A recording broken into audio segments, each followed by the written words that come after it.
মুর্শিদাবাদ জেলার কাশিমবাজারের ব্যাসপুরে অবস্থিত একটি বিখ্যাত শিব মন্দির। এই মন্দিরে পূজা করা হয় ব্যাসদেব শিবের একটি রূপ। হিন্দু ধর্মের সর্বোচ্চ দেবত্বের ত্রিতত্ত্বের মধ্যে একটি। মন্দিরটি 1811 সালে নির্মিত হয়েছিল এবং 1918 এবং 1995 সালে সংস্কার করা হয়েছিল। মন্দিরটি 1811 সালে পণ্ডিত রামকেশব বর্মন দ্বারা নির্মিত হয়েছিল।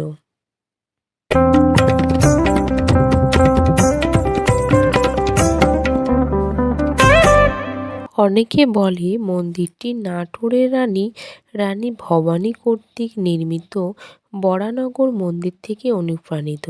তবে রক্ষণাবেক্ষণের অভাবে মন্দিরটি ধীরে ধীরে জরাজীর্ণ হয়ে পড়ে। লালগোলার রায় বাহাদুর মহারাজা যোগীন্দ্রনারায়ণ রায় 1918 সালে এই মন্দিরটি সংস্কার করেন। সেই সময় আইনজীবী ও জাতীয়তাবাদী নেতা রায় বাহাদুর বৈকুণ্ঠনাথ সেন এই মন্দিরের সংস্কারের তত্ত্বাবধানে করেছিলেন।